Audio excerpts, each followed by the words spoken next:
Welcome to Building the Billion Dollar Business, the podcast where we dive deep into the strategies, insights, and stories behind the world's most successful financial advisors and introduce content and actionable ideas to fuel your growth. Together, we'll unlock the methods, tactics, and mindset shifts that set the top 1% apart from the rest. I'm Ray Sclafani, and I'll be your host. Hey, so today we're going to talk about leveling up. What a great time of year for everyone on the team to step back and reflect, and then decide how will they improve their contributions in the near future. Today's message is for every leader to share with your team. We're discussing feedback and self-reflection, meritocracy and career paths, and the importance of evaluating talent fairly and consistently. You know, people grow through clarity, not silence. According to a Gallup survey, employees who receive meaningful feedback weekly are far more likely to be highly engaged. And as you know, higher engagement, well, that leads to better performance. When team members understand what they did well and what needs improvement, they speed up their development. At least 3 to 4 times per year formally, well, that's the ideal moment to pause and reflect and ask, what did I learn so far this year? Where did I hold back? What skills must I improve for the role I want, not just the role I have, for the leader I want to become and have not yet achieved? Curiosity about team goals, well, that's the starting point for meaningful career growth. According to Gallup, companies that invest in employee development and provide transparent career paths, well, they perform better than those that don't. People want to know, what's the progression look like? How do pay increases happen? And how long does it generally take to move from one stage to the next? Clarity doesn't guarantee promotion. It simply provides a clear goal for people to aim at. Promotion should be based on contribution and readiness and capability, not how long someone has been there. And when your firm recognizes this, you actually get a higher level of effort and an ownership mindset with every employee. Meritocracy, you know, is not just an aspirational slogan. It's an operational standard. Research from Haas School of Business shows organizations rewarding contribution over seniority attract better talent and maintain stronger performance. Additionally, according to the American Economist, firms that implement merit-based promotion practices experienced productivity increases of approximately 22%. This is why we promote based on results and potential, not tenure. Meritocracy rewards ambition, commitment, and learning speed, and it raises the standard for the whole team. It's what leveling up is all about. One of our clients shared recently a story with me that I think illustrates this perfectly. He had a younger team member who raised a hand and asked for more responsibility. He didn't wait for the firm to provide all the training. He actually took classes outside of work, nights and weekends, because he wanted to get better, faster. Within a short few years, this person was outpacing peers who had been at the firm for a decade or more, not because they were, quote, favored, but because they were curious and ambitious and dedicated to improving. The owner saw this, they supported it, and then rewarded it because the team had created true meritocracy. When I was interviewing the young team member and then the partners, I caught this quote that I thought was great. The partner said to me, one of the partners said, "There's no limits on what the youth on our team can achieve. We encourage that kind of culture around here. There's room for the veteran who loves what they do and works at their own pace and wants to mentor the young people." He said, "There's also room for the sponge, the younger employee who absorbs everything and builds a career quickly. We never want to squash ambition. We want to encourage it. Our clients benefit and our team culture benefits." Well, that's what a healthy team looks like.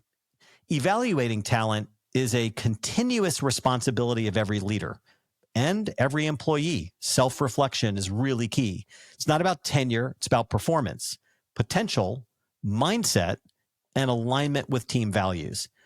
Leaders often encounter problems when they hoard talent or avoid the honest conversations. Evaluate people based upon their contribution and potential for growth. Consider the skills, the experiences, the competencies required for every career path. Support those who want to progress faster. Coach those who need development or who seek out development. Be honest about their readiness and be specific. Here are the skills. Here are the competencies. Here are the experiences. Invest in those to improve. This approach keeps your culture strong and then makes advancement meaningful. There's another dimension I want to share here that's well documented. When people take ownership of their own learning and career paths, outcomes shift significantly. According to McKinsey's workforce development research, employees who actively pursue growth opportunities are twice as likely to be rated as high performers and 3 times more likely to move into leadership roles. This is not just theoretical, it's observable, measurable behavior. Deloitte's Human Capital Trends report emphasizes the exact same point. Companies that foster cultures of continuous learning and curiosity perform better financially, retain employees more effectively, and demonstrate significantly higher levels of trust within teams. The key message is simple. Development is not a cost, it's a multiplier. And here's something most people overlook. The Center for Creative Leadership found that nearly 70% of meaningful development comes from stretch experiences, not formal training. New responsibilities, broader scope, messier problems, opportunities that test capability. People who raise their hands more often gain those experiences faster, and that builds their readiness and opens up opportunities. I often challenge leaders, keep a list of performative opportunities. What are the projects in the team that you want to offer openly for others to join in and help contribute to? Finally, let me just share with you a piece of research from Harvard's Growth Mindset Lab.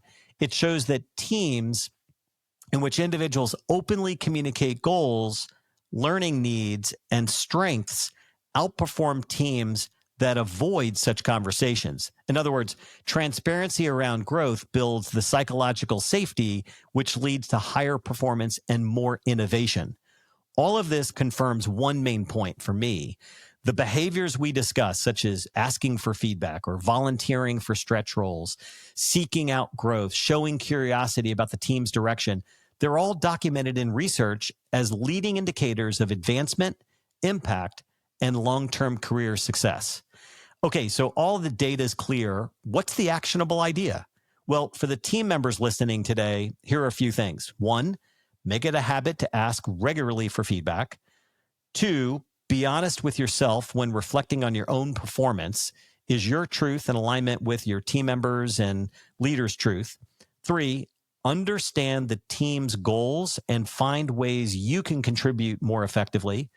And 4th, volunteer for additional responsibilities, for training, and for learning opportunities. And for the leaders, the actionable idea, acknowledge the talent, reward the ambition, and create the space so that the team can level up. High-performing teams grow because their team members develop. Make this the moment you decide to level up. With each episode, we offer a series of coaching questions, and today there are 4. Number 1, what's the one skill or competency that would most increase your impact moving forward? And what is your personal plan to develop it? Number 2, where are you not reaching your potential just yet? And what responsibility are you willing to take on that you haven't yet asked for? What would be the right stretch goal for you?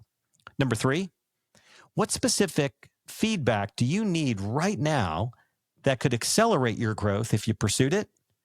And number 4, what experiences would you like to gain to support your development for a future role? Thanks so much for listening today, and please share this episode with a friend. Give us a 5-star review, and we'll catch you soon. Good luck leveling up. Well, thanks for tuning in, and that's a wrap. Until next time, this is Ray Sclafani. Keep building, growing, and striving for greatness. Together, we'll redefine what's possible in the world of wealth management. Be sure to check back for our latest episode and article.